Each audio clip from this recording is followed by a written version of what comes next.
Hello, I'm Dr. Mary Ann Pearson. I want to welcome you to class. You are in Journalism 320, Media Law, Ethics, and Copyright. We'll be covering those topics, and I hope you find the class interesting and informative. And I want to let you know that I have been at CBU. I'm just beginning my 14th year at CBU. I taught 7 years on main campus, 6 at CBU Online and Professional Studies, and I'm just transferring back to the main campus for the fall.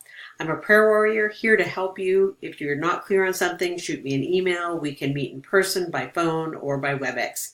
So your agenda this week, you're going to be reading chapters 1 through 3 of the Patterson text, which is an introduction to ethical decision making. And you will be learning about cases and moral systems and how to read a case study.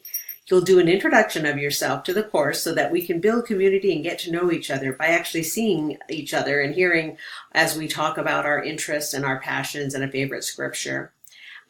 Your introduction discussion board is here, and then you have a discussion board on the reading, the Patterson chapters 1 through 3.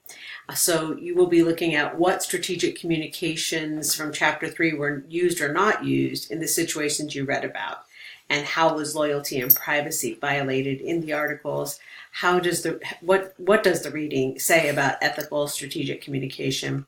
You have a rubric here for the discussion boards, and then your writing assignment. Your writing assignment is disclosure of information and deceptive online practices and misrepresentations. So you're reading and then answering some questions. Your responses should be about 750 words.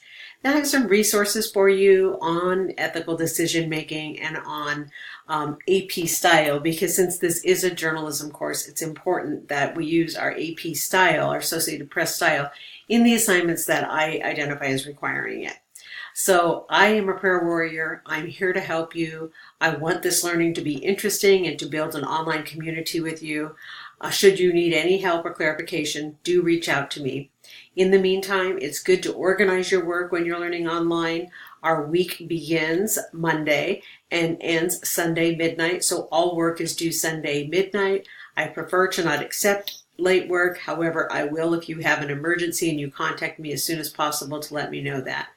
I pray you have a blessed week, and I am here to help you. Thanks. Bye.